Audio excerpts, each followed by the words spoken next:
Night Attack is brought to you by all of our lovely patrons over at patreon.com/Night Attack. Subscribe today to get the pre-show and after-show early in your own custom RSS feed. Also, thank you to Doghouse Systems for powering this show. We're using their great computers, and you could also be using their great computers to get yourself a free SSD when you get a Doghouse computer at doghousesystems.com/rogue. Use promo code ROGUE at checkout. That's ROGUE. Get that free hard drive. Our friend ICU put together this previously on video for Night Attack episode 348. The Danes and the French, the Jets and the Sharks of international cunts. What are you doing? Shut up, I mean. Like Vikings, mimes. Vikings, mimes. LaCroix is just homeopathic fruit.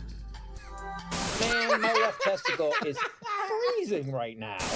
I love you. I don't think so. Rib Tip Nation rising slowly but surely. You just said rib tip. You didn't even say rib tip. I said tip. I said rib tip. Rib tip.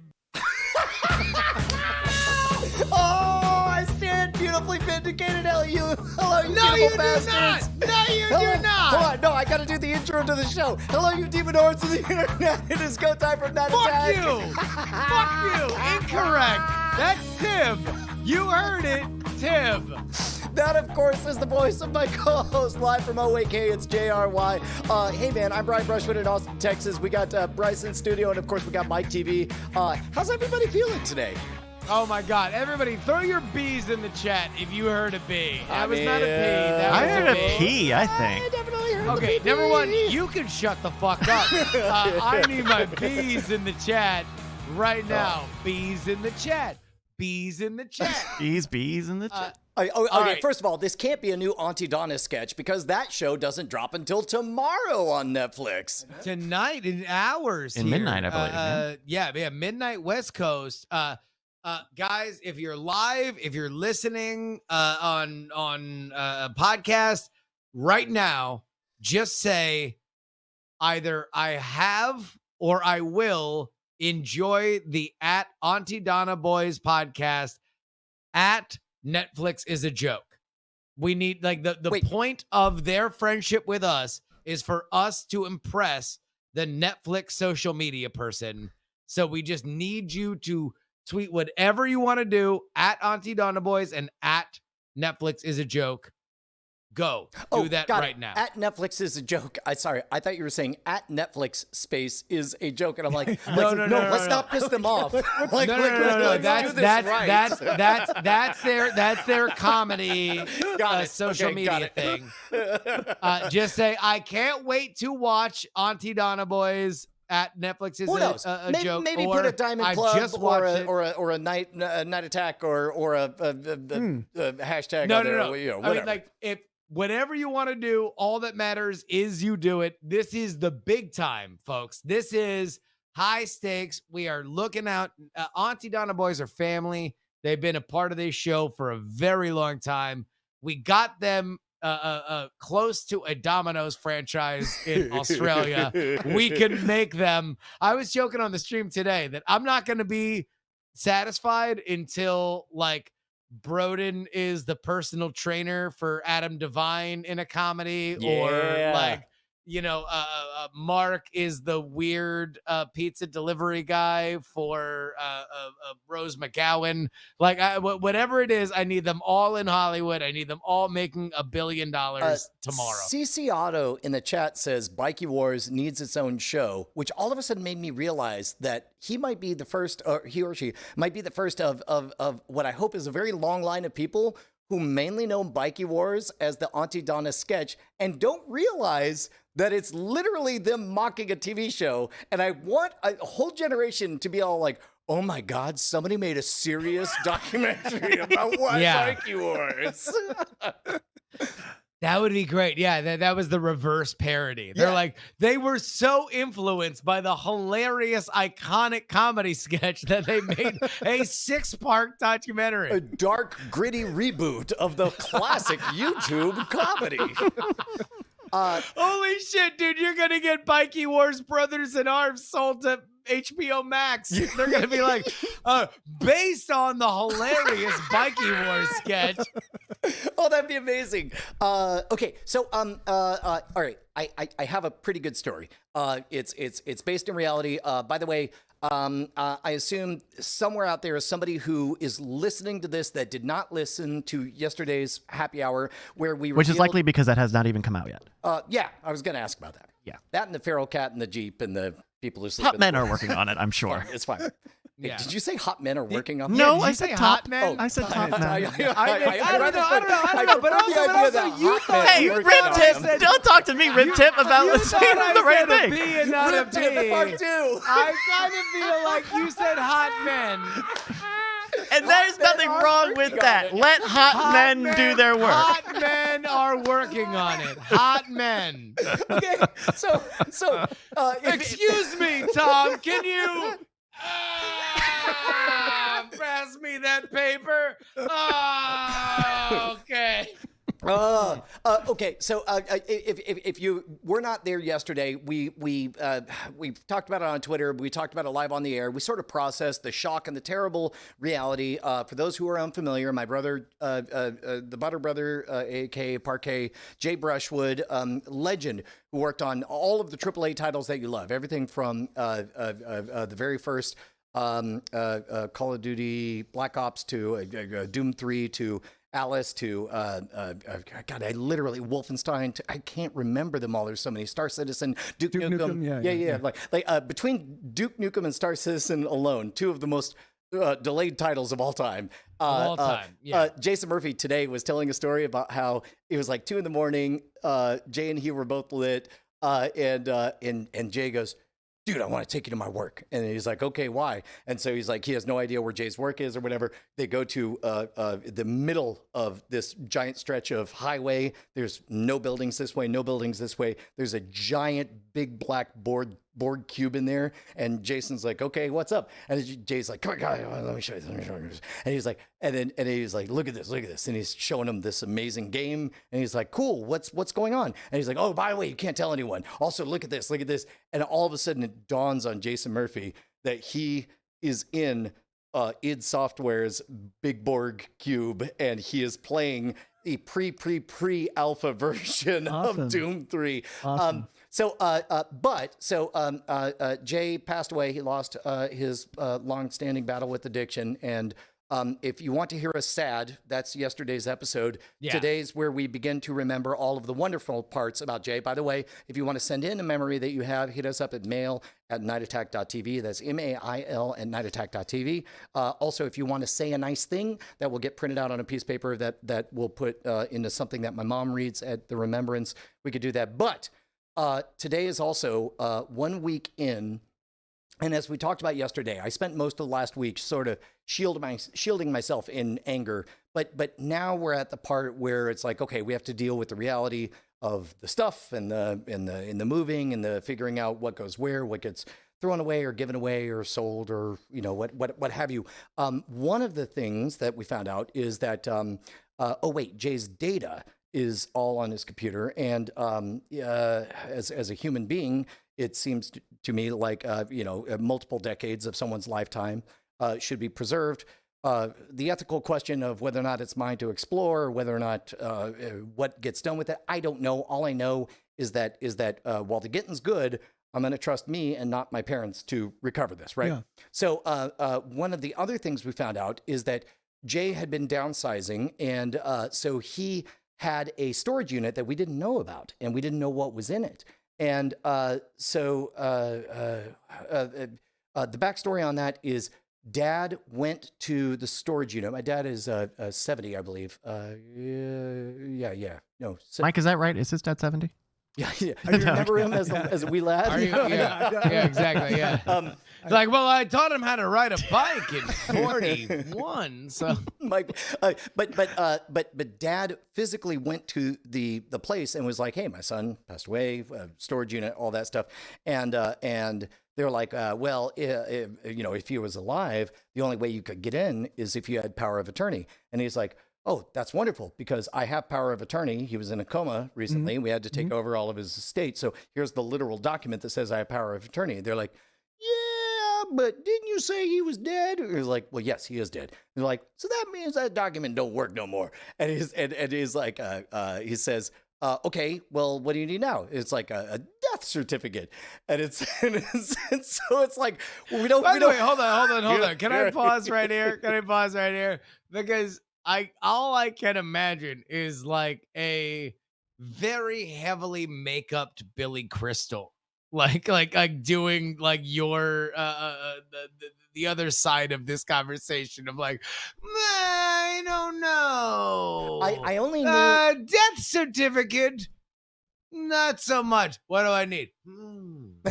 well, I think you need a death certificate. That's what you need. Well, and so I did know enough from Dad's story that it was a she, but I knew nothing else. All I knew is that it was a she that was sympathetic, but could not bend the rules. I mean, they run a storage unit. Yeah. I mean, it's like they must get fake versions of this story 5 times a week, right? There are many reality shows about their security. Like they have a reputation to maintain. Right. Like it's always a big thing when a bunch of people gather because they blow a big horn, right, and then like use like an 8-foot novelty lock cutter so they can gaze upon it. Speaking of which, guess who spent all day today looking for their giant 8-foot long bolt cutters?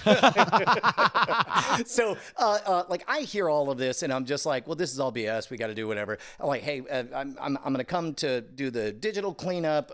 Let's knock this out at the same time. Spend all day looking for our bolt cutters. And I know we have them because they're literally part of the set background of the Modern Rogue for an entire year plus. Turns out they're lost. We don't know where they are.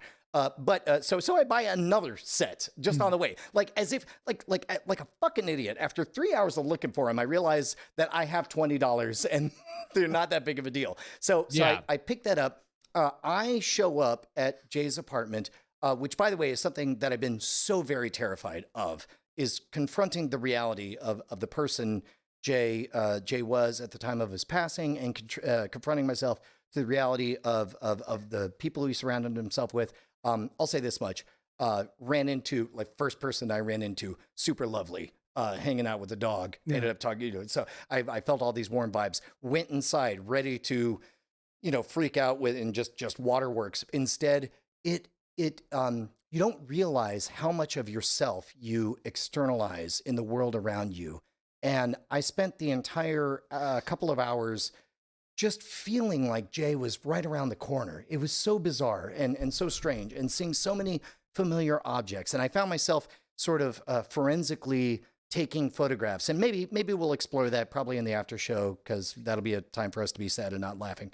But suffice to say, the digital cleanup goes about as well as I could hope. We'll find out. There's still more to do. But Dad says, okay, so this is the important part. This is the part where Dad says, okay, well, let's go over to the security place. And I'm like, great. So he describes to me, we're going to go down this one road till you hit the whatever, and then you see the guy with the crazy hair. Then you're going to turn around 4 times and go down this way, right? The way that I'm sure makes sense when you're 70 or 71. God, I wish I knew my dad's age. But the important part is we start driving, and all of the people who I called on my way over to Jay's place, because I'm trying to psych myself up. I'm like, oh, let me call this person. Turns out nobody's available at 3:30, 4 o'clock in the afternoon. Everyone goes to voicemail. Everybody calls me later. But one of them was my high school best friend, Gordon, who called at that time when we were traveling from the one place to the other. And he was like, hey, man, what's going on? And I was like, oh, I just needed a little bit of encouragement to go through this very difficult chapter of, buttoning up all the parts of a beautiful human's life and all that stuff. And so we get to talking, and he's talking, we're talking all the high-minded stuff you do when you lose somebody that you love. But then I suddenly bark out, what the fuck is this? And he's like, I'm sorry, what? And I was like, my dad. I mean, everything you described, we're going to turn right, but it's just driving me nuts that he's in the left lane and he won't get in the right lane because we know this is coming up in road. And then continue to talk about, life, bliss, what it means to be alive, to be present, to, your legacy, all those things. And then I'm just like, holy shit. And he goes, what? And I'm like, Dad's turning left. And he's like, okay. And he's like, that's not what he told me. I don't think he realizes what street we're on. So we do it. We go left. And then it's like, okay, Dad is calling me right now. I think he just figured out that he's going the wrong way. I'm going to put you on pause, jump over. You know, hey, I think we're going the wrong way. Or were we not on this street? We were on another street. So we turn around. Hey, Dad, let's do a U-turn. Let's go. So we get to the place. I eventually, we pull in and I'm talking to my friend and I say, hey man, we're here. And, here's where the part where I realize the reality of what our plan is, because our plan is for us to disregard the explicit things that this person has said about, you are not allowed to have it because you're somewhere between dumb paperwork A and dumb paperwork B for a thing that doesn't matter. But I'm somebody who's going to dot all the I's and cross all the T's and all that stuff. And so it's like we've both decided that we feel okay about what we're about to do. We're about to bust into one of these things. And I think to myself, quite literally, Wait a minute. Is this the ultimate hey boss? No. It's the reverse. The boss, hey? The boss, hey. Brian. Okay. So let me set the tableau. The last thing that I tell my friend Gordon is I said, hey, it's like, we're showing up here. I think it's about to go down. If I don't call you back within a half hour, it means we're in jail. And keep in mind, like everything about this story is totally true. And I've done the calculus in my mind. Like, there are worse things to have on my Wikipedia page than went to jail for busting open his recently deceased brother's stuff in a refusal, rightfully doing the thing. And so I've decided that I'm okay with this. And Bonnie has, we've loosely talked about it, and I can't imagine that she's suddenly going to freak out about it. My dad, who apparently has no fucks to give, is okay with it. My dad, who I just watched take the wrong left and all that stuff. So anyway, we pull up. And I'm like, okay, if I don't call you in 30 minutes, that means I'm in jail. And he's like, well, good luck. And so we go in, and it's like, okay, which way? Over here, down a hallway. And then Dad walks up, and he looks up, and looks at the next one, and goes, I think it's that one. Now, keep in mind. Now, had he been there? Keep in mind, I'm holding like the fucking Terminator in Terminator 2. I'm holding a box that has bolt cutters and a replacement lock. I've passed 4 signs that say you are under surveillance. I see no fewer than 3 cameras at the moment that Dad leads me in. And Dad, who took a fucking left turn when he was supposed to turn right, points to one door and says, I think it's that one. Yeah.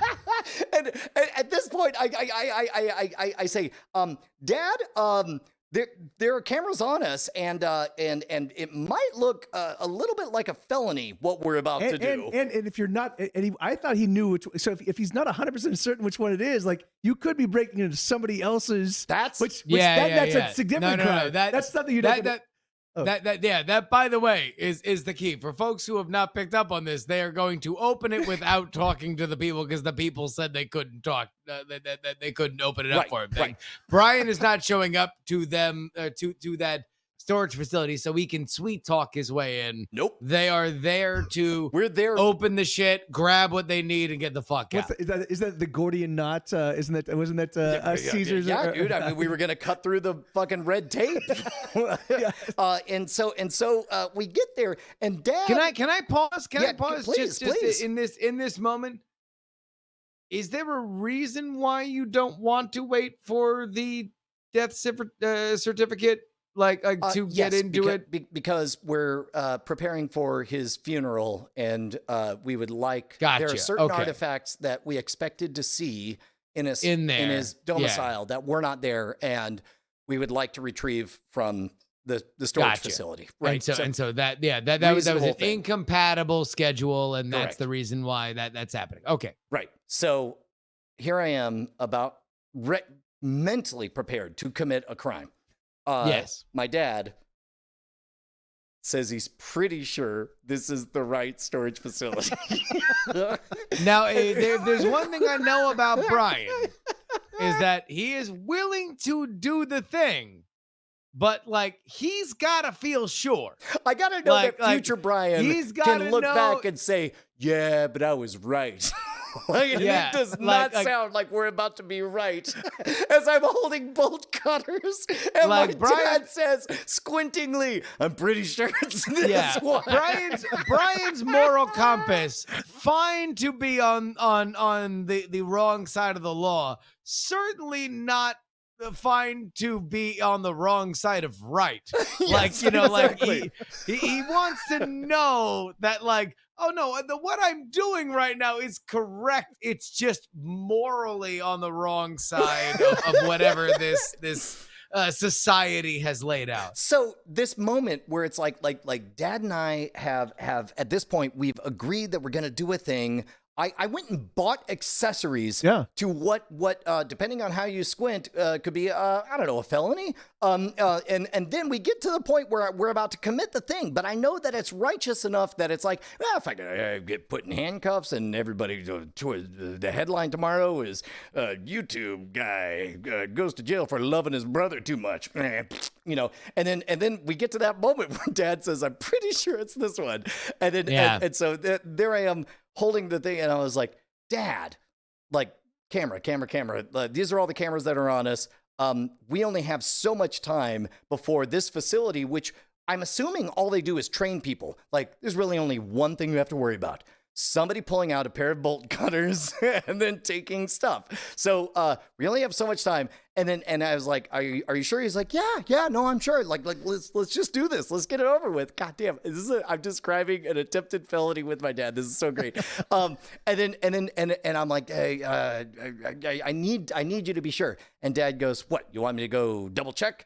And I was like, that'd be great. And so Dad leaves, and then also. That was an option? There was an option to double check? Like, you just have some shit? I assumed he knew which storage unit we were about to vandalize. Like, he just pulls down the visor of his car and, like, the card falls out and he's like, oh, 325. Shit. Like, no, yes, please. Go look at the thing that you have. If there's a double check option. So I set down the suspiciously flower boxed, perfect for hiding a shotgun and or bolt cutters box right in front of the storage door. I look to my right at the camera. I look to the left of my camera. I see my dad walk out. I pick up the phone and call Gordon. And I said, and Gordon answers the phone saying like, well, I guess you're not in jail. And I was like, dude, you're not going to believe what just happened. Yeah. And so I tell him, and then finally, like, I'm like, wait, Dad's coming back. And Dad walks back. Who's got a bet on whether or not he had the right unit? Yeah, me. Wrong. He had the wrong unit. Yeah. We almost committed a felony. Yeah, 100%. Yeah. No, I mean, he doused it. He tried to douse a storage unit. It's not like he had a name tag on it to check. He's 84 years old. Come on. Of course he's not right. So at this point, was he even close? It was the next one over. Okay, yeah. It was one off. Was it 3 down? Better. Was it 3 down? No. It was literally the one next door. I mean, was it the third one down? Because I've been there. I had been there. Okay, yeah. I could have told you that. It was at Brushwood. He pointed at the fourth one. Okay, yeah. Because he was doing what you're doing, which is remembering the placement memory, right? Yeah. And then like, walk down. No, that seems right. Yeah. One off.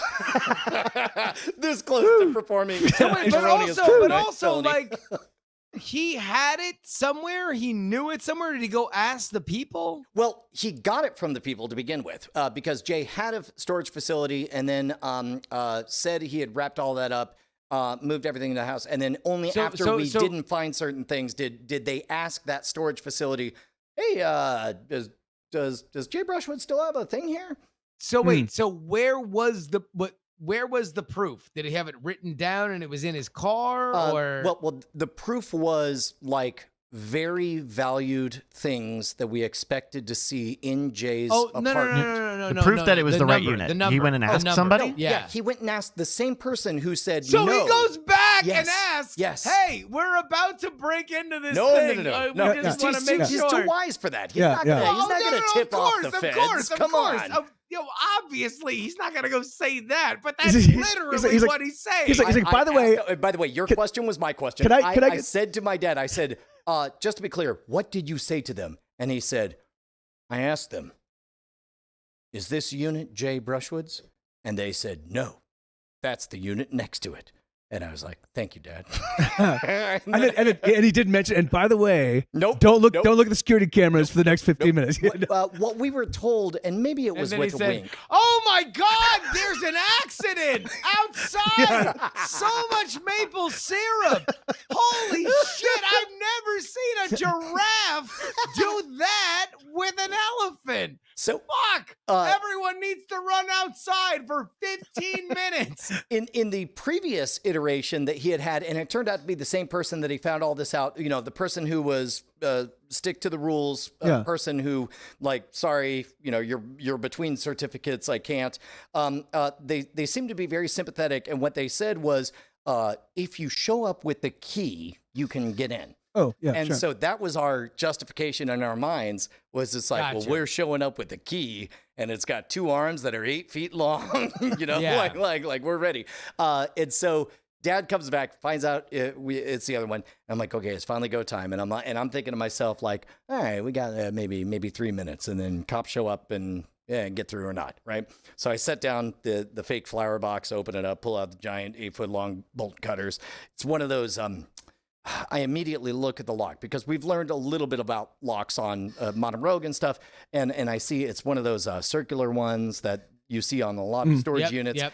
And I was like, and I did notice, I was like, I don't know if the brand even matters. And I see the word U-Haul, and I was like, I assume they know what they're doing. And so I take out the giant bolt cutters, and we are now committing a crime. And I get in there, and it goes ka-chung, and I was like, oh, I did it. And then I look down and I realize that it just slid off. And it's like, I try it again. And I go, ka-chung, and it just slides off. And I realize these things are not designed to be open proof. They're designed to be, to make it hard enough that it'll take too much time and it's not worth it. Yeah.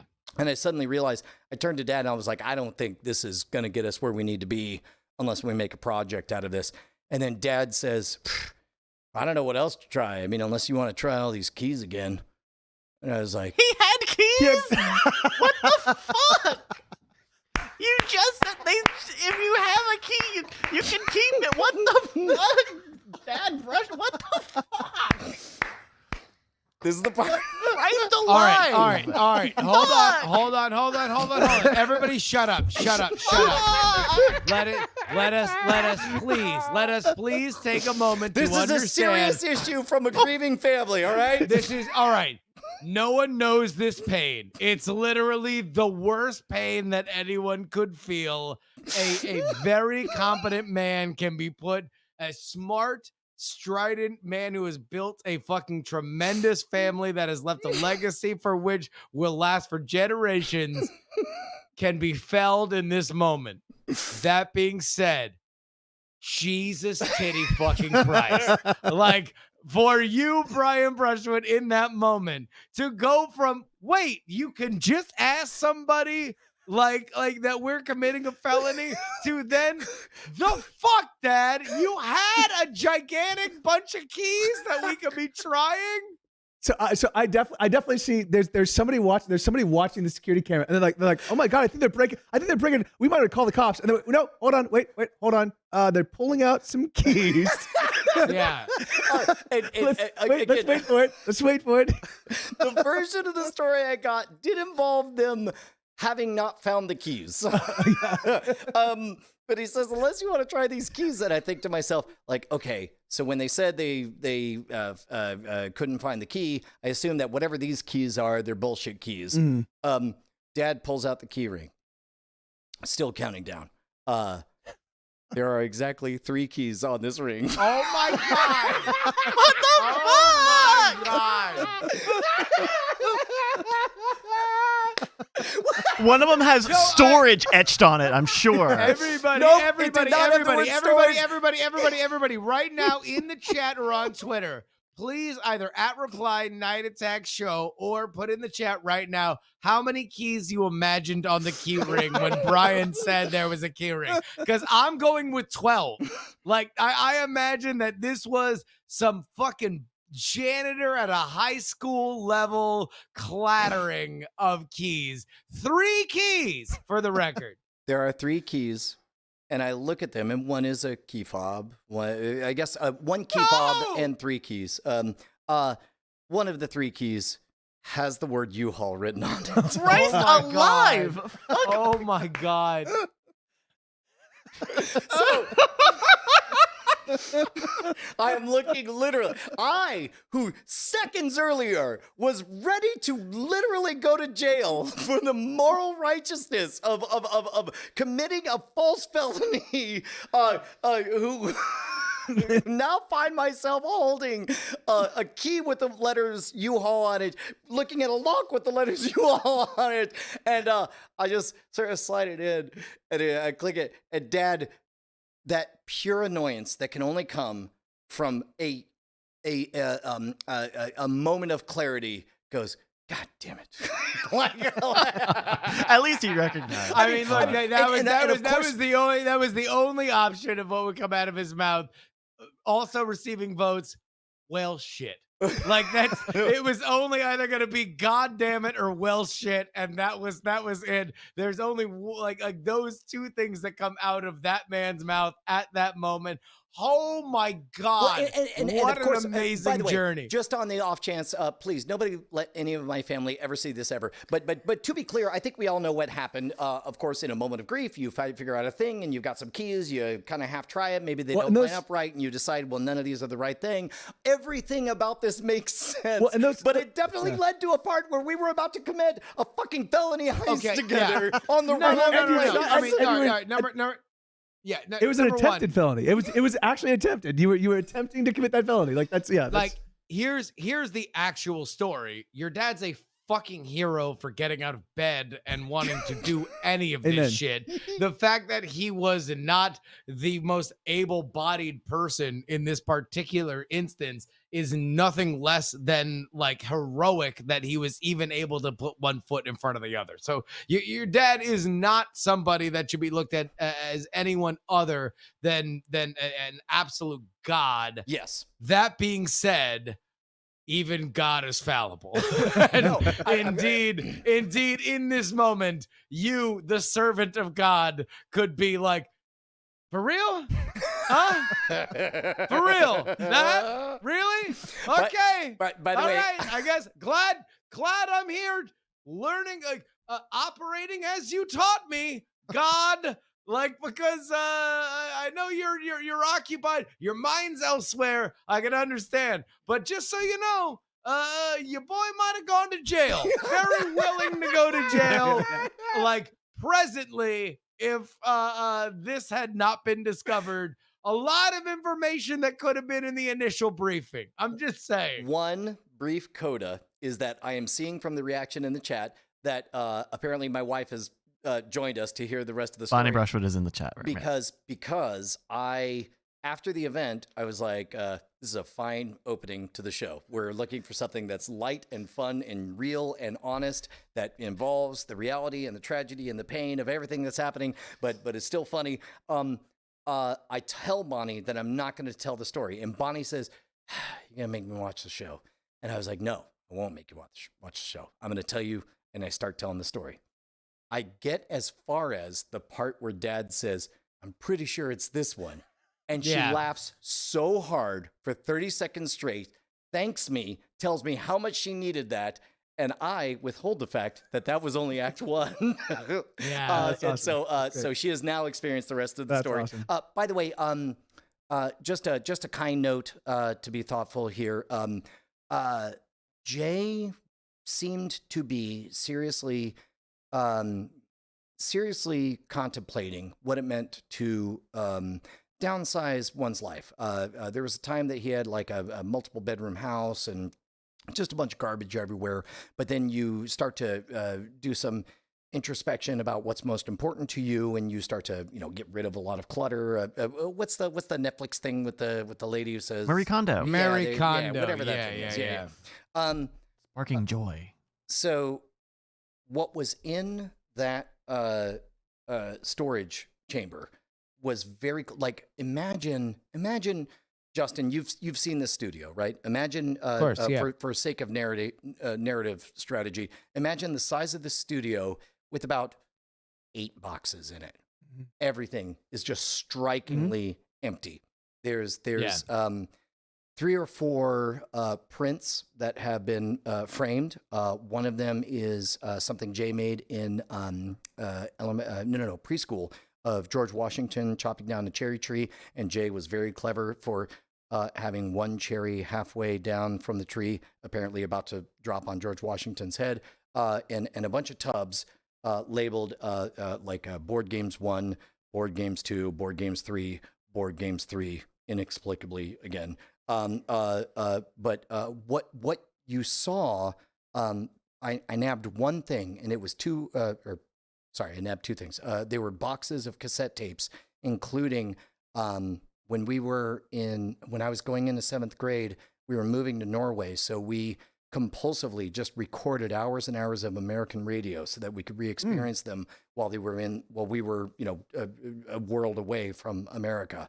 There were things labeled Jay's Awesome Epic Study Mixtape or whatever, all of the cassette tapes. And here's hoping I get to listen to any of them. But I want to send you, Justin, a photograph of one of the things that I saw in there. There was a box of print materials. There we go. And one thing stood out to me immediately. This is something from somebody who clearly is downsizing. I noticed that in his apartment, he had stuff like, because he did 3D modeling and character animation, there was stuff like drawings of the anatomy of the human being, and trying to figure out how to position somebody while wrestling and all of that stuff. But everything I saw in there looked like stuff that he knew he would never need on a day-to-day basis, but was too precious for him to throw or give away. Do you happen to see what's inside that box, Justin? I have not received it. No. Well, let me send you both of these, and then I'll, I guess, say everything again. Spoiler alert. Oh, here we go. I just got it. Oh my fucking God. Right?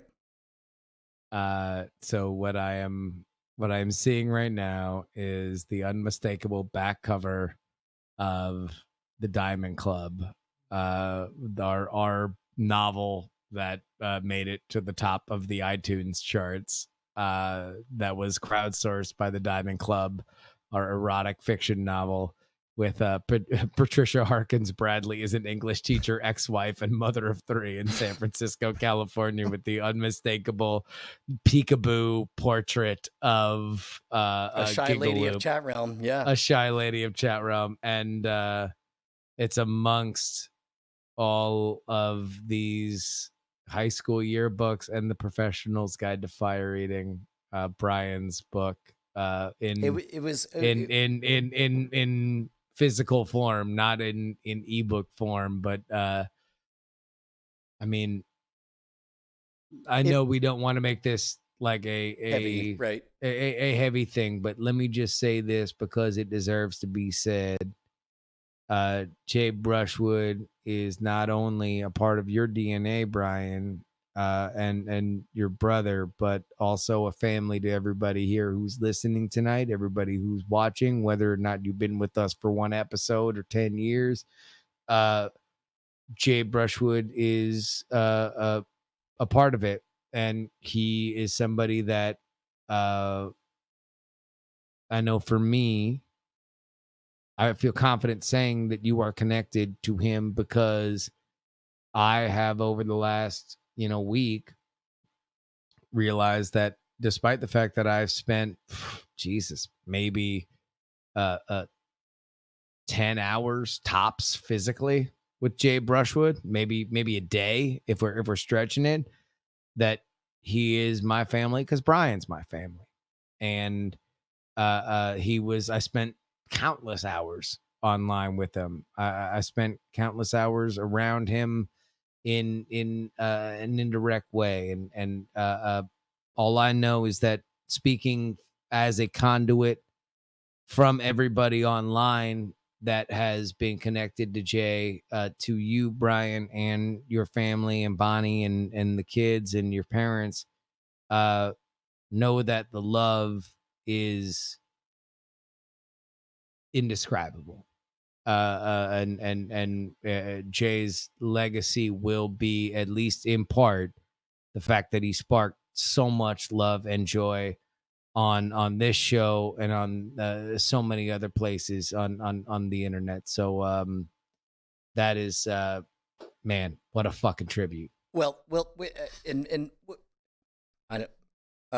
We have to get back to the happy, but a couple of other things to say. Man, opening up that storage unit was a little bit like physically opening up his secret heart. And at the end of the day, these are the last few things that he couldn't bring himself to give away or to get out of his life. And stuff like and I haven't gone through them. I don't know what's in there, but stuff like a citizenship certificate from Williamsburg Settlement Elementary and stuff, stuff like that shit that it's like, oh yeah, no, I lived with that my whole life.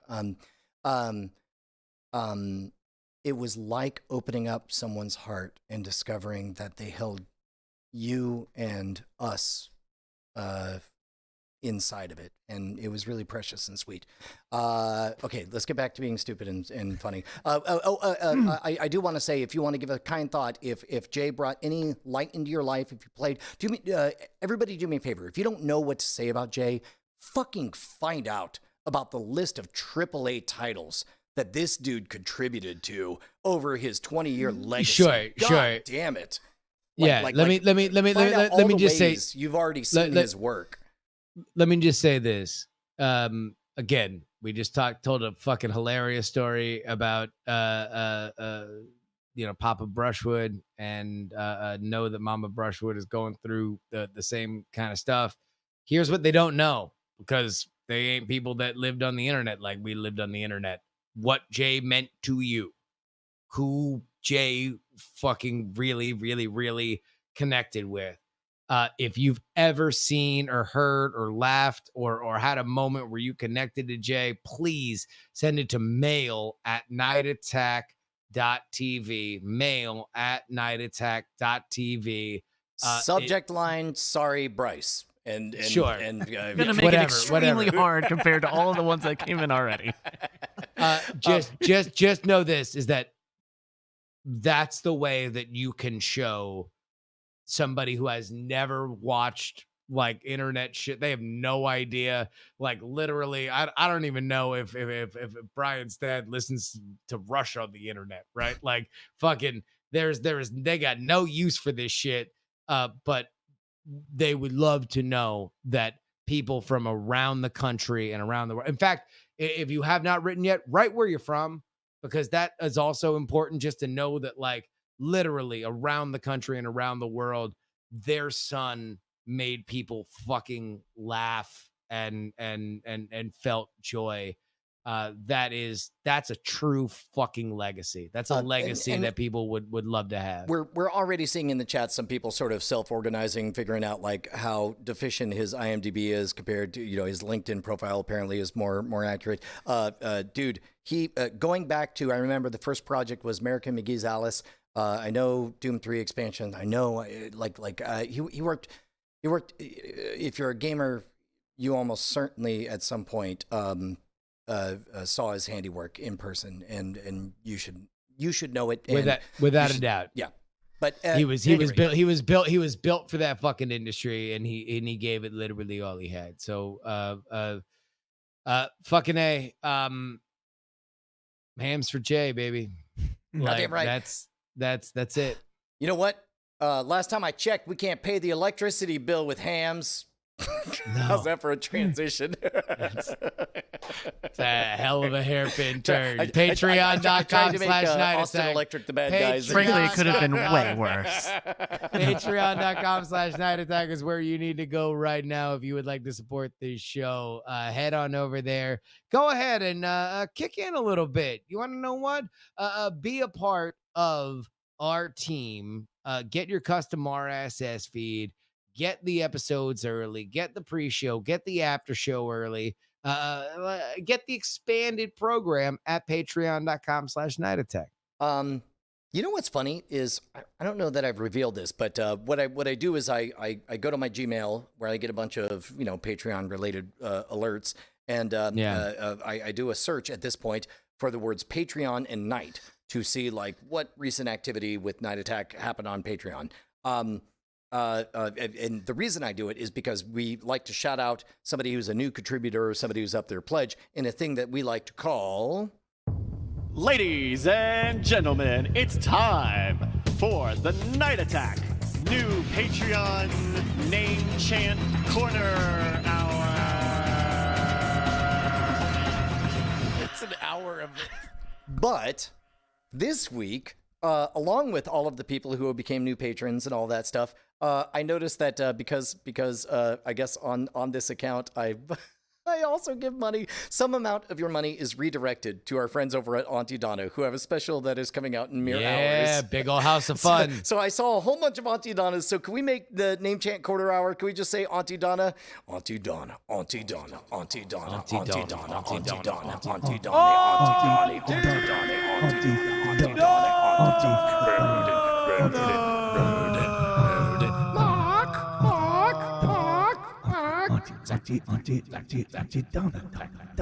Auntie Donna. Get out of the kiln.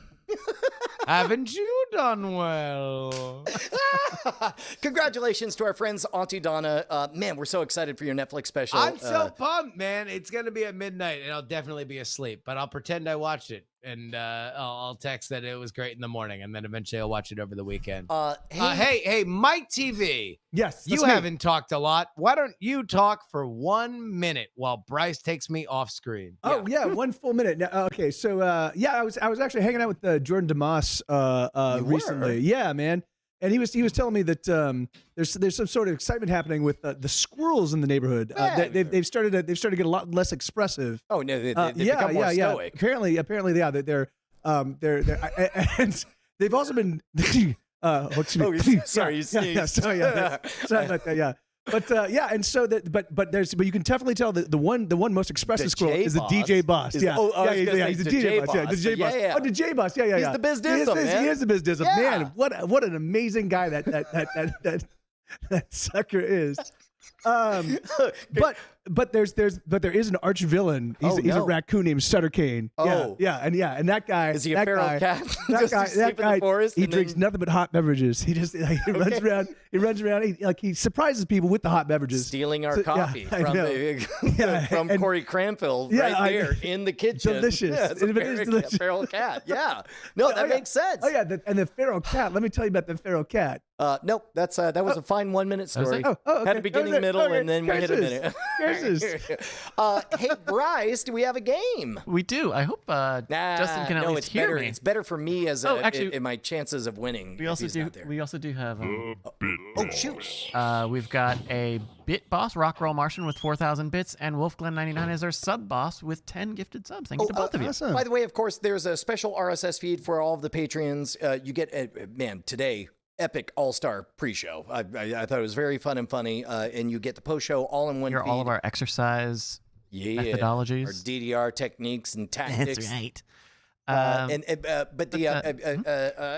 There was something I wanted to say, but it's gone. Don't worry about it. Cool. All right. Yeah, I do have a game. Hello, everybody. Hi. Hooray. Hey. It's been about a month since we've done this, and I think it's time to bring it back. This one is a perennial favorite, ladies and gentlemen, live from America, New York. It's the world But it's news 6. Oh, also it's news 6. The news the that's news 6. that's 6. Sorry. This is- I just enjoyed the idea of reversing the order of things that go in things. This is our news current events sort of game. So I've got 6 categories tied to current events that have happened in the past week or so. I'm going to give you these categories. It looks like you all are going to get a chance to pick 2.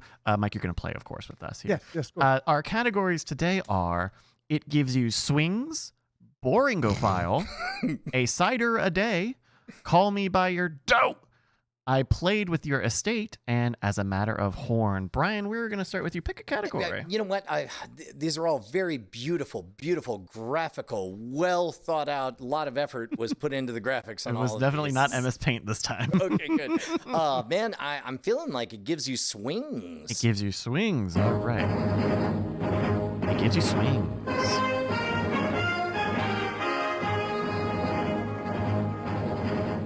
This is from CNN. This is the sports clip that is dominating the world today. Have you guys seen this? This is a clip of Spanish golfer John Rahm during a practice round of golf before the 2020 Masters begin. He skips his ball across the lake here on the par 3 hole 16. Wait, on purpose? Oh, it's a practice round. This is kind of a thing that they all do. They all skip it on the pond here. So he skips it, goes up onto the green, and it's rolling, and it's rolling, and it's rolling, and it's rolling, and And then that it the pin? stopped rolling, and that's the end of. Oh no! And it turns Oh no! around. It's still rolling. Wait, and it's getting close. Oh my god! There we go. That is pretty good. It's a great shot. Wait, hold on. Did I read that tweet correctly? Did it say his second in 2 days? That's right. The day before, he also got a hole-in-one on, I believe, hole 11 on the Augusta course. And looked like it was also his birthday, so hey. Oh, yes, good for also him. it's his birthday, Fully too. for him. It's a big day for John Rahm. Question. Also, he's got a girthy dick. Oh, apparently. you got me to it. That was exactly what I was going to say. That actually, it helps him skip it. Is Then because he of the punched the girth of Rock his right dick. in the face, and the Rock apologized. That was And a the weird Rock thing said, for the Rock to "Oh, do. He's like, I'm a sorry, my big face was where your pussy. fist I'm was so meant sorry. to be. He grew pterodactyl wings and just said, "Caw." Yeah, said, exactly. He launched nipple Yeah. missiles. He Exactly. He declared war on baseball. Yeah, like golf and baseball- is literally killing baseball. and now. And baseball said, "You win. Yeah, You're he the was World right, yeah. Series champion." If they- And they then announced- he made a burrito that was just like Taco Bell. Like honestly, you couldn't taste the They difference. announced that they were going to annex America. Whatever. You already won. You got it. Question. So the Masters take place, of course, on the Augusta National Golf Club, one of the most exclusive courses in the world, with its expensive 5-figure membership dues and historical gendered and racial membership lines. In what year did the Augusta National Golf Club take on its first African-American member? We're going to go in round here. You're going to give me a year. Brian, we're going to start with you, and whoever is closest will get the point here. What year did Augusta take on its first African-American member? Here's my thinking. I was in college right as Tiger Woods was rising to, unseen levels of success. And I feel like if he was the very first, that would have been a bigger part of the story. But instead, all I remember is that he won the dang thing and put on the tacky, The green jacket. yeah, whatever that, and then walked on stage at Revision 3 and said, "You got a world record." So I'm going to say it had to have happened beforehand. So the question is, is it right in the middle of racial tensions or later or before? I'll say 1950s. I'll take Want to say the under. 1950 flat? Yeah, Okay, 1955. That's what I'll go. 1955. Okay. Justin, we're looking for a year. Yeah, I think it's way later. Because I think they still don't have a woman member. I will say that they do have a woman member. Her name is Condoleezza they do? Rice. Okay, Oh, but that wait, shit that's happened 2 for 2. shit happened like yesterday. So. Okay, objection, Your Honor. He's clearly fishing for more help from the Oh, boss. wait, yeah, no, come on, stop helping him out. Before Justin goes, do you want to change your answer? You deserve to get a change your answer if you don't like that. 1970. That's my new 1970. answer. Okay, Thank you, boss. No, I think it was 2002. I'm going to say 2002. Mike, We're looking for a year here. I was actually there when they inducted him. I do remember this. God yeah. damn Of it. course. Yeah. God damn it. Damn it.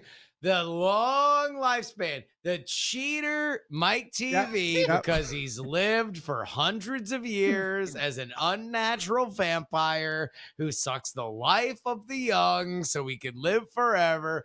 Go ahead, know it all. Well, and I do have to say that this is occasionally disputed by facts, but I was there, and so I know. Mhm.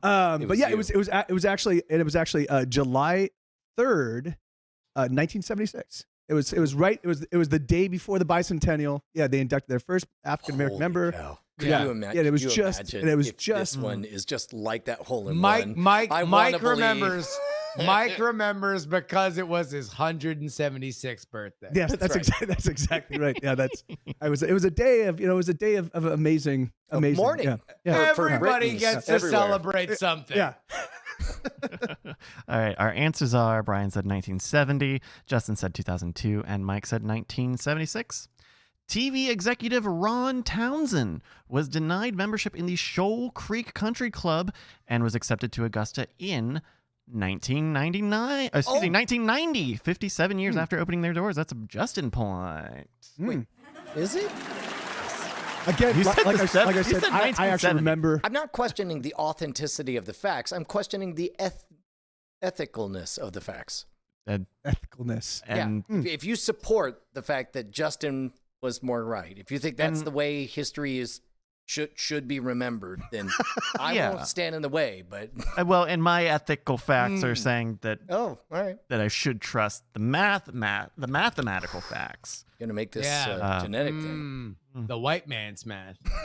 Christ almighty. All right, Weird. Justin. Sorry. All of a sudden, I look at the screen. I'm like, oh, new bit, please. All right, Justin, we've got 5 more categories here. Boringophile, a cider a day, call me by your dough, I played with your estate, and as a matter of horn. I would say a cider a day, A Bryce. cider a day. All right, here. Yes. On News 6, the news. News 6. Here we go. This is from The Verge. Little website. I don't know if you've heard of it. A cider a day. Okay, here we go. Today, Apple unveiled a new round of Mac computers with Apple's custom-made processors, boasting improved performance, reduced power and heat costs, and the ability to run iOS and iPadOS applications and games. Question: Apples are not native to North America, but became a big part of life in colonial times. At one point, apple cider was so valuable, people were being paid in it. In what year, and we're going to start with you, Justin, in what year did North America harvesting of apples begin in Jamestown? We're looking for an answer. Closest one will get the point. Jesus fucking Christ. That's right. By the way, for the record, Bryce, I think I speak for Justin when you say the closest one will get the point. That's right. Like, is there a second level narrative to those words you're using? You say you'll get the point, or You get Yeah. the What game, is the the- game tally point, I see. which will increase your rank in the standings between the three of you. See, when you double complicate it like that, it makes me only feel more suspicious. That's fine. You did ask to make it complicated, but that's all right by me. Justin, we're looking for a we year. get the point. Wink. I would say that the first time it happened would be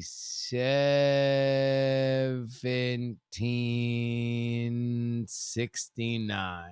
1769. All right, there you go. Mike, what do you think? I Were you there for I actually this? remember this one because I actually I was hanging out with my friends Johnny Appleseed, Paul Bunyan, and Davy Crockett, and while we were watching the harvesting come in, You're playing your favorite game, Punch the Redcoats. Yeah. But by the way, the Dragoon- British weren't even there yet. Like they were Anyone just wearing punching red. people that were already covered in blood from playing Punch the Redcoat. well, actually, it's funny you should say that. It's The Red funny. Throat is what it became eventually. It's actually very funny that you should say that because it was it was a momentous day. It was July 3rd, Okay. 1776. Wow. The day before. Oh, wow. America. Yeah, I know. Which, by the way, wild. happened to be Mike's 176th birthday. Yeah, that's why I remember so vividly. Okay, there you go. 1776. July 3rd, 1776. Excuse me. Brian. I'm gonna say 1543. 1,543. Yeah. Okay. Columbus sailed around a tree. 154 and a 2. That's when he punched the throat till it was blue. 1541. Columbus sailed until he was done. 154 and 9. That's I got nothing. Okay. And it was the day Columbus died. Dined. Died. All those Yeah. redcoats. And At last I was there. It's me, MikeTV. 1548. That was the day Columbus ate. All right, here we go. Your answers were Justin said 1769, Mike said 1776, and Brian said 1543. With this person with the correct answer was off by 64 years. We were looking for 1607. That's a Brian poll. Hey. Oh, congratulations, Brian. Ah, right on. Does that mean I get to pick the next thing or no? Nope, it's Mike's turn this Oh. time. Mike, we've got 6 What categories. is this, a democracy? Yeah, that's right. We've got 4 categories. We've got boringophile, call me by your dough, I played with your estate, and as a matter of horn. Wow. I'm. Yeah. Let's do it as a matter of horn. As a matter of horn. Captain Fumar says, I see how Brian isn't contesting when it's in his favor. Like, could you imagine me? You're like, whoa, this is fucked up. These rules are allowing me to win. Oh my goodness. All right, this is from TMZ. California man Sean Le Rochelle unveiled this video of a scaled down replica of Disney's Matterhorn roller coaster built entirely in his backyard. The architecture student built the coaster over 4 months with the help of 30 friends and family members. I'm going to take a quick look at this here. This is the Matterhorn Alpine Escape, yeah. Escape. That's right. This is a miniature version of it, but goddamn if it in a roller coaster on a big rock. God damn. I mean, what's funny is because everything is built to scale, I have no sense of scale. Like, I'm So- looking at it, I'm like, yeah, it looks like the Matterhorn. You can, I guess, see his ranch-style home in the background. It's about the same height as his home. Oh wow, no, but they're in That's tiny adorable. little. They're in a tiny little thing. Oh, it's a one-seater. Oh. Yeah, that's pretty Okay. cool. All right. Can we frame by frame this and see the tension on their face as they go from hard left to hard left? And you understand that when you scale something down, a 90-degree turn feels a little bit different. Oh yeah. Oh hell yeah. But also, it's like, I mean, this motherfucker's getting hired at Disney, right? Well, I mean, I think we can all there's- celebrate there's- that this there's person no is way. wealthy and has a lot of free time. Good on you. I mean, he did the water features and at least some version of, if not the animatronics, he did a puppet that looked like an animatronic. So like, yeah, no, that dude's getting hired. There you go. Question. And we're going to start with you, Mike, on this one. Mhm. How tall does the actual Matterhorn, one of the highest and most dangerous peaks in the Alps, measure in meters? The closest without going over will win on this. So how tall is the actual Matterhorn peak in the Italian Alps? The actual Matterhorn peak. Okay, so Meters. in meters. Yeah, Oh, swear to we God. do need it in Part- meters. Like, and by the way, this is a new rule. We've never insisted that it be meters until your last performance. Yeah, and by the way, someone points out, as Bryce had initially mentioned, that 30 people were involved in making this. What I want to know is how many of them were at the Home Depot. How many of it that morning when he I'm pulled just that saying. buzz? Fred. Just held up some saying dollars. is that it's like, how many of them friends you met were named Juan and Joaquin that were In outside? California? Exactly. I mean, all I'm saying is that shit ain't hard to fucking find 30 friends like for a good day laborer rate if you roll up in front of the Home Depot. All right, Mike. Um, For How many meters? I can't go over. It's funny because I did scale the Matterhorn. Back in the early 19th century. I mean, earliest 20th century, as Whenever it would have been. as there were other adventurers, But and so but again, I'm the conversion. I might screw up the conversion because of course, as an Yes. American, I think in yards. But I do believe I do believe it's 1,776 meters. All right, 1,776 meters. All right, Brian. 11,000. 11,000. In one. 11,001 meters. All right, J-Man, bring us home. I'm gonna have to go 11,003. God damn it. Oh, no. That was a classy move. For the record, I just want to take this moment to commend the gamesmanship and the class of one Justin Robert Young. I went higher. A lesser person might have tried to game theory this shit, but not my buddy JRY. No, let it never be said. GTJRY is not a thing. Exactly. CLASSY is a thing. I didn't need 30 friends from Home Depot to figure that one out. All right, the answers we got in were 11,003 from Justin, 11,001 from Brian, and 1,776 from Mike. This person was off by 2,701 meters. We were looking for 4,477 meters. That's a Mike point. Wait, Hell yeah. the Matterhorn is tiny. The Matterhorn is so tiny. Thing to happen on Mike's 176th birthday. There we go. I learned a little bit about Matterhorn. That thing looked cool. That backyard roller coaster looked kind of cool. Probably wouldn't catch me in it without a helmet, though. All right, we got 3 more here. Or The a game is tied up. supervisor. Or yes, we've got 3 more. Or the permission of the property owner. There are a lot of hurdles. Okay. Also, you know what? You want to go ahead and I would give have to a be in public statement California. as to why you were there. All right, Brian, we have 3 more categories here in this tied round of News 6. We've got Boringophile, Call Me By Your Dough, and I Played With Your Estate. God damn it. Patrick Delahanty just pointed out, like, my number was definitely based on feet, and it was definitely in meters, and we made a big deal about Whole it being thing. in meters, and I got. Was it close too? Was it close in feet? Now I have to go knock. Yeah, I think it was. Like, I want to Oh say yeah, it was 14,000 feet. Yes, you it was were. very close. Well, Justin would have still won that one, I think. Well, okay. Science, can you chime in on this? No, not on That's fine. All right, so we got 3 here. Boringophile, Call Me By Your Dough, and I Played With Your Estate. I played with your estate. I Played With Your Estate. Here we go.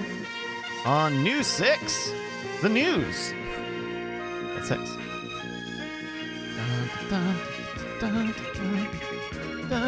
All right.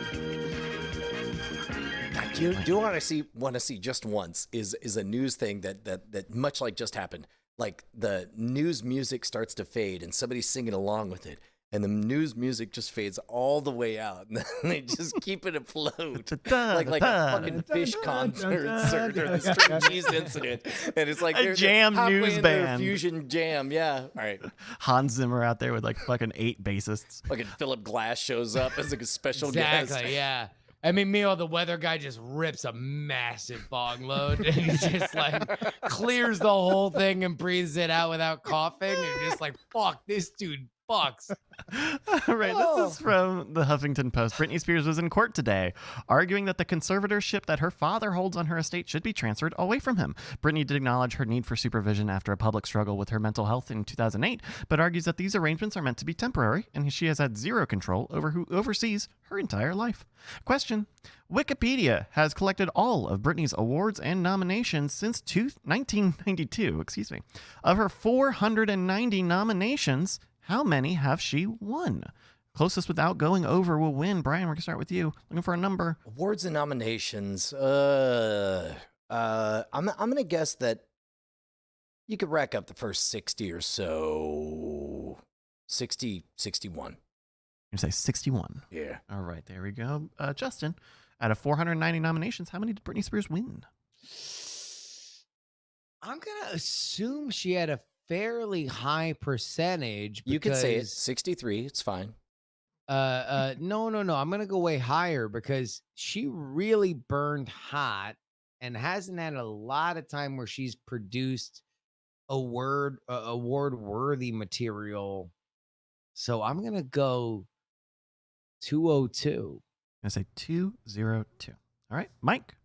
And how many total nominations did she receive? This is out of 490. Out of 490. Now we all know you were alive. From when? From when though, Bryce? Yeah. From what Since point? 1992, since she was. So 1992. her We know debut. you were alive. I am very close with Brittany because I've actually fed on some of her friends. So nice dodge. Yeah. Goodness. Yeah. Goodness gracious. All right, go ahead. This is this kind of program tonight, huh?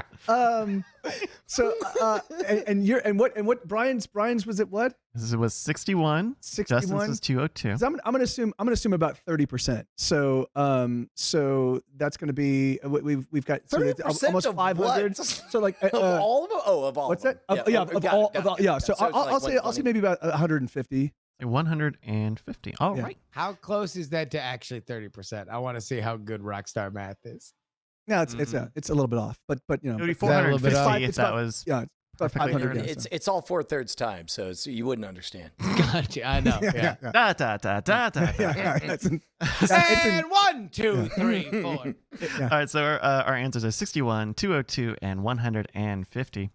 Britney Spears has won 232. That's a J-Man point. That's very close, Justin. Ugh. All right, we have 2 more categories. You know what's funny is I wanted to tauntingly say where are your friends now? But then I thought, oh, how awful would that sound to Britney's ears?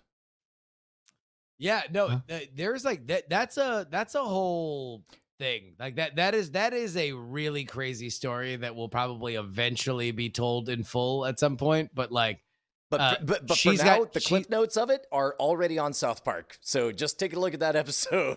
Well, no. Now, she's got fan podcasts about freeing Britney. Hashtag free that she Britney. obviously listens to, and they're like, "Hey, Britney, if you really are trying to reject your parents' wishes, wear a yellow top tomorrow and do And the she- okay side." She did it. And she does. No way. Yeah. Wow. No, there's a whole thing. Go down that rabbit hole. Oof. Bryce, what do we got left? Speaking of rabbit holes, we got 2 more left to go. Boringophile and Call Me By Your Dough. Justin, this is your pick. Bryce, I assume that this is the point of the question, but I'm going to go with Boringophile and assume that you've been hanging out on Parlor. Wait, what's Parlor? Parlor is the conservative TikTok, right? Yeah, and I assume that this is a play on the name Beninophile. I don't know Right? what that is. No, that's not what this Also, is. I'm sorry. I'm okay, still then left never back mind. where he said, speaking of rabbits, here's number 2. Like that. No, I said we That have was 2 the left. Oh, yeah. I said we have okay, 2 left. okay, All right. okay, Yeah. All right. All right. Boringophile. You're on new 6.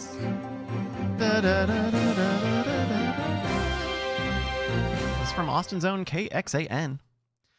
NBC affiliate. Good people. It looks like another Elon Musk company could find its way to Austin. 8 jobs were posted to the Boring Company's website this week, including engineering and accounting positions. Boring Company constructs, quote, low-cost transportation, utility, and freight tunnels, and has started work in California and Nevada to offer new routes of traffic.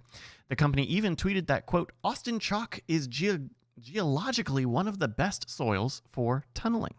Dustin, we're going to start with you on this one. Question. Austin chalk is a discrete layer of the earth consisting of, you guessed it, chalk and marl. And Austin. And Austin, that's right. And we do things a little differently over here. That's what the marl is. It's a little weird. Which of the following periods was Austin chalk formed? The Permian, Triassic, Jurassic, Cretaceous, or the Paleocene periods?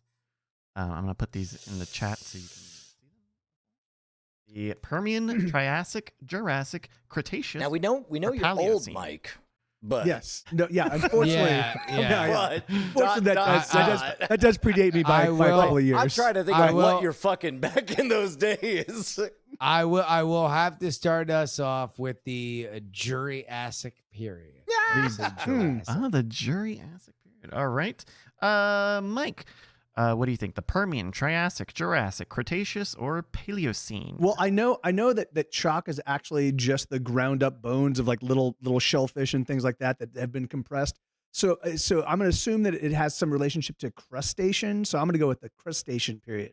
The Cretaceous. Cretaceous. Okay, there we go. Right. Just like you said. The crustaceans. period. I know that I did a bizarre magic show at the University of Texas Permian Basin, so I'm going to say Permian. You're gonna say Permian. Makes as much sense as everything else that you've heard. Yeah. All right, folks.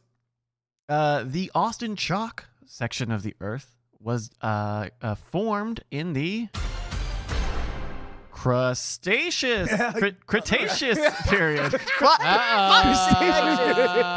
Next, I'm sorry, you've become one of him. Your hair's already kinking. Look at you. Oh my God, it's like little baby. It's baby Mike already.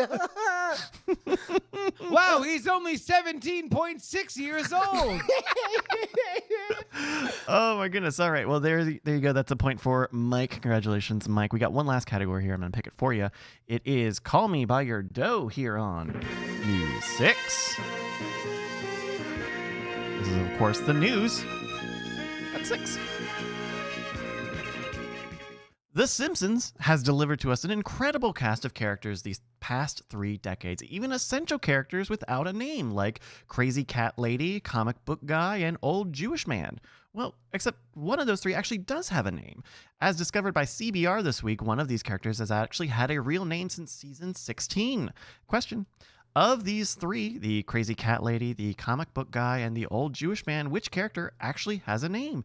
And I'll give you a bonus point if your answer is close enough to the real name. Mike, we're going to start with you. The Crazy Cat Lady, the Comic Book Guy, or the Old Jewish Man? Let me throw this out there. As the author of Crazy Cat Girl, or Crazy Cat Lady, White Girl is High, Laugh is Shady, Laugh is Shady. Yeah. That's now that I think about it, that was the opposite of helping you. It was, That was me literally just distracting you and bringing up a Crazy thing you cat did lady, once. white girl is high. Do you remember when you said that? Laugh is Shady. This is a song you wrote live on the air. I remember. I'm sorry, is he out you of guys. time yet? I think he's out of time. we don't actually time this game for some reason. Okay, so I'm gonna go with the Crazy Cat Lady. You say the Crazy Cat Lady. All right, I'm Brian. gonna say, hypnosis again. and I'm gonna say her name I is. already I'm convinced gonna say her name is Dolores. You say Dolores. Okay, there we go. Brian. First of all, her name is Delicious, and that's not canon. But I'm almost certain it's Comic Book Guy, and his name is like Walter, I think. Say Walter for Comic Book Guy. All right, Justin. I'm going to say Comic Book Guy as well, but Doug. Say Doug. Doug. All right. Actually, I'm gonna say Comic Book Guy, but his name is Crazy Comic Lady, white girl is high, and his laugh is That's a big shady. surprise. Laugh is All of shady. them have the authentic name of the other one. Yeah. And we have Mr. Crazy White Girl old is High. Jewish man, old man is high, and his laugh is shady. Laugh is shady. I think we've been pretty clear in our answers. Science. I believe so. All right, well, let's find out. The character who actually has a real name is Comic Book Guy. Heyo. His name is Jeff Albertson. In fact, showrunner at the time, Al Jean, said giving him such a generic name was meant to anger fans after years of obscurity. Matt Groening originally wanted to name him Lewis Lane. So I suppose the question is, That's a science. I think we That's might a have to go to science. which of the two of us has a more generic name, Walter or what did you say? Doug. Or Doug. Doug. All right, well, I'm gonna turn the machine on. Okay. And all I'm right. gonna feed it into the. Okay. Great. All right. All right. Beep, beep, boop, beep, beep, beep, beep, beep, beep, beep, beep, God, the technology in this is awesome. beep, beep, bing, bing, This is Would be amazing. amazed. I mean, I This know. is, like this you were- is- Yeah, this I is know. running off the new Mac chips too. who was it like to see a light bulb for you the guys first utilize time? quantum computing on this, right? Yeah. Yeah. Yeah. Ding, ding, ding, ding, ding, ding, ding. Shh. All right, we've got an answer here. It looks like science has circled Comic Book Guy Doug. That's a jury win. Yeah, that's definitely science and not federal agent Bryce Doug Neshcom Castillo. How did you get this number? What? Excuse you. How did you get this number? First off, congratulations to Justin. Great Thank call. you to everybody. If you've got a game you'd like us to play here in the middle of the show, which is what this has been, please email it to us. The email address is mail@nightattack.tv. If you got a list of stuff or an idea for a game, we might use it, or I might help you workshop it a little bit, and it might end up on the show here. Thank you, everybody. Hey, Justin, you want to do a little bit of diamond time? Oh, I wouldn't change it for the world. Diamondclub.reddit.com is where you go, or reddit.com/r/diamondclub. Sticky post at the top of the page. Top 3 posts get shouted out right here on the program. And our first is Gyromancy of Chat Realm. Episode 2 of Gyromancy is out now. You can go to the link that is way too long. In fact, Nope. Let's Devil. You got 9 votes, and so wait, did he even get that? Oh, sorry. Open.spotify.com/episode/ Nope, I won't. Never mind. Yeah. Sorry. Thank you for Gyromancy. listening to Gyromancy, episode that's 1. what it's called. I'm Make it having a readable. blast making this. Cheers, and take care when voting in this strange election to all my across the pond friends. Just look up for Gyromancy on Spotify. You'll find the podcast. From my name is _Matt. We get, hey y'all, my name's Matt, longtime listener, first time Diamond Timer. I'm here on behalf of a fun competitive community called Fake Baseball, which is why we play baseball online without all that jock shit like athleticism or talent or actual balls. In fact, we just stripped the game down to raw numbers in a literal sense. The pitcher gives a secret number between 1 and 1,000. The batter tries to guess that number, the closer the better. If it plays out a bit like D&D, where the umpire is the DM and our subreddit is the game board, if the idea sounds interesting to you, check out reddit.com/r/fakebaseball to watch our season 5 playoffs. And if you like what you see, you could join the community's Discord at yellow420.com/pitch420 and sign up to be a player at yellow420.com/swing69. Those are numbers, 69. Space is limited. That's a weird science fact. So please feel free to. I believe science space is unlimited, but okay. Signing up. Science disagrees. Science is fucking weird. That's pretty awesome. Hi, Diamond Club. Clanky D here, a.k.a. Milk Leg Scoop. Things have gotten really rocky financially, and I thought I would reach out for some help from the community. I would really appreciate it if you would check out my GoFundMe, YOLO420.com/help-milkleg. Thanks, Diamond Club. Hells yeah. By the way, head on over to reddit.com/r/Diamond Club, and you'll see that big old sticky post at the top.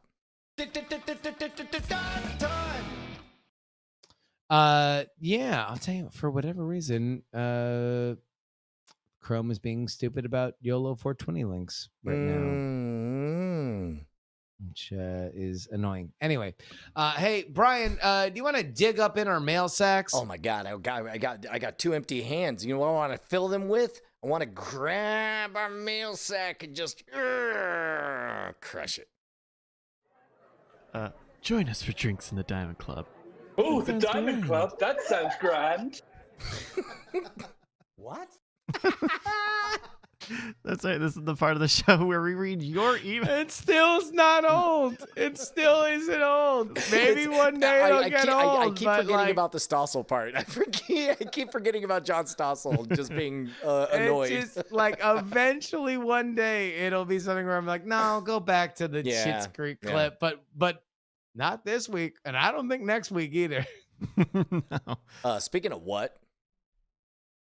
Oh, that's me. Okay. Yeah, yes. sorry. Hello. Hello, everybody. We've got some short emails here from this one from Hey Scoops. I believe, is that the same Hey Scoops from the Diamond Club? Oh my God! Wait, HAY Scoops or HEY? HAY. Okay, yeah, Hey Scoops. This email has no subject and it just says, "Get alpacas." Wait a minute. This is that remind me that political dude who would get high on Ambien, and they thought this was an Ambien email, but instead it was like, no, where the fuck are my alpacas? It was for real. So Goddamn, that was a real Blankenship. 2 sentences that I just said. That was Don Blankenship, who was a presidential candidate just last week for the Constitution Party, but was most famous for running in West Virginia in opposition to Senate Majority Leader Mitch McConnell. Sorry, Cocaine Mitch.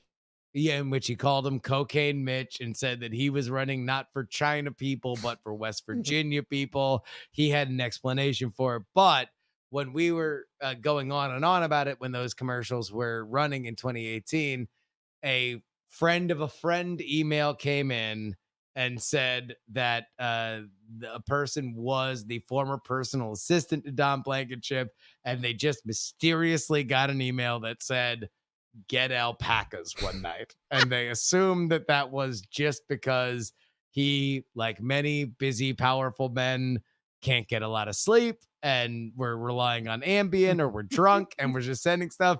But the next morning when she was like, so what was up with that email? He was just like, oh, no, for real. Go get alpacas. Some goddamn alpacas. We want to do a little Apparently, petting like, zoo. exempted for something or whatever. No, they want to do a petting zoo for the kids, and he's like, no, buy alpacas because apparently A, they're valuable, and B, the kids will love them. So I thought it was like, go. I thought it was someone being like, well, maybe on a happy hour, he's like, well, we got all this land, we don't know what to do with it. And the suggestion was maybe get some alpacas. Like, we know some people who live around here who have wild animals. Check that email address. Is it Don_Blankenship at alpacas.org? Oh, no, it is. Okay. Well, Yeah. thank you very much, Hey Scoop / Mr. Blankenship. We have one more email here from Ganoush. Justin, can you hit me with some of those high thoughts? Some of that high thoughts music again. Uh-oh. Yeah. A little bit of the high thoughts. We got an email from Ganoush here. He says, Mbombo Cube isn't the only insightful stoner that listens to the show. Ooh. Oh, damn. Yo, what's up? At what age does it change from awesome, I have $100 in the bank, to oh shit, I only have $100 in the bank? At what age? Thank you very much, Ganoush. At what age does it go from awesome, I have $100 in the bank, to I'll tell you shit, this much. only have I $100? don't know the exact age, but I know two things. It's below the age of consent, and Mike has already consumed them. Jesus. If anybody would like to. Jesus. It's really going to be this type of show tonight, huh? All right, we have one last email here from Hey Scoops. Hey Scoops writes, Hold sorry, on, $20? You're thinking, awesome, I have $100 in the bank? 20 years old. I don't know. Why? I think that's like 10, right? Like 10 years old, you're like, man, I got $100. I can spend on whatever I want. Okay, yeah. But you're saying when you're 11? No. At 11, We're looking you're for- not? No. Like when Oh, like when does it stop? when- Oh, yeah, when when does it stop? does the Yeah. Oh, needle I see. flip? Oh, yeah. 20s, right? Like that's when you go from I'd- like 15. No, yeah, 15. I'd say money like mid-teens. Dog, give me some. I'd say mid-teens. What is that? Dude, I was getting paid $3.85 per hour. Living in Austin, 15 years old. That's because I was working at Chick-fil-A. Chick-fil-A was the only people that would hire a 15-year-old. My mom used to drop me off. Okay, no. That actually is a good point. Because I might have had far more than $100, but all I worked in was food service. So that was just like a bunch of money in my drawer. It was like just loose ones in my drawer. I may or may not at any moment had more than that.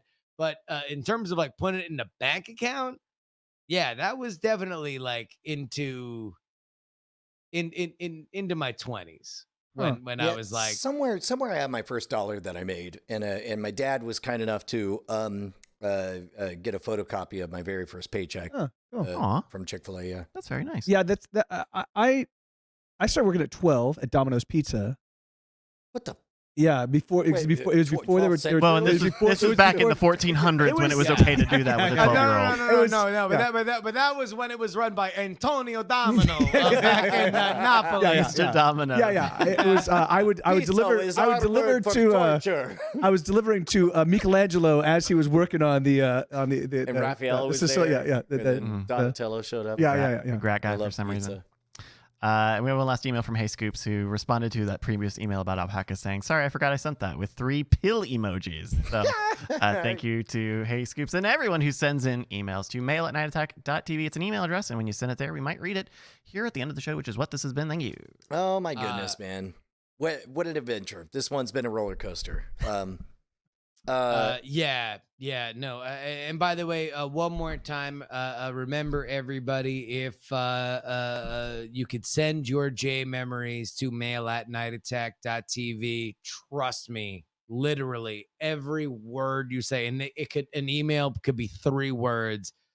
Like literally, the volume of the emails is what matters to this particular cause. Send them tonight. Send them today. Mail@nightattack.tv. Anytime you ever have any feelings for the memory and legacy of Jay And- Brushwood. By the way, keep in mind that perspectives shift over time. And if you're somebody who thinks $100 is a lot of money and you're under 20, then contact MikeTV of Get Set Go, twitch.tv/ is it just MikeTV Live? Yeah. Mike TV Live. Yeah. Sorry, that was definitely a joke about you being an ancient vampire consuming the souls. Of those Yeah. people. Do Is that what that do reach out to me? Yeah, do reach out to me in my stream. I'll give you my personal email, and and then from there we will wend that And he febrile will- little road that leads to excitement and adventure forever. If you want more details about the J stuff, listen to yesterday's happy hour, and of course, we'll all continue to celebrate everything that's truly wonderful about my brother Jay Brushwood. But thank you to everybody who's been on this strange and wonderful journey. Thank you to the entire news staff over at News 6. You guys are great. Let me just take this moment right now, again, from everybody here in our audience, in our community. Thank you to both Mike and Brian for being as honest as you guys have been in this particular situation. If you listen to the Monday episode, then you understand exactly that this is not an easy thing to do. The fact that we were able to get through a hilarious episode is truly a sign of how much you care about this community. Thank you to both you guys. Thank you very much. But I want to know, who's the bit boss? Our bit boss with 4,212 bits. It's Jordan DeMoss. Our sub boss is still WolfGlen99 with 10 bit subs. Thank you, both of you. Hells yeah. Look, man, what did we learn this week, Justin? We learned that it was a right. We learned that holy shit, my dad is a fucking gangster and I didn't know it. That was amazing. We learned that MikeTV is 176 years young. And most importantly, we learned that we will see you next Tuesday. Don't actually do the thing that Justin's about to say. I love you. Don't actually let him love you. Yes. Nobody die in a fire. We Nobody. love you guys. I was totally surprised about what to do there. Sorry. I froze. It's fine. Was it Tib or Tip? This motherfucker said tit. This sounded like motherfucker Tip. said tip. Fuck Sounded you. like Tip. Fuck you. Tipgate. Fuck you, Doug.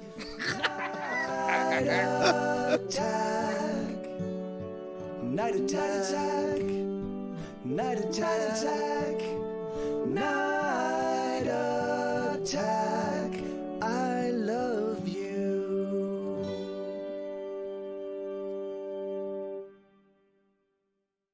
Diamond Club hopes you have enjoyed this program.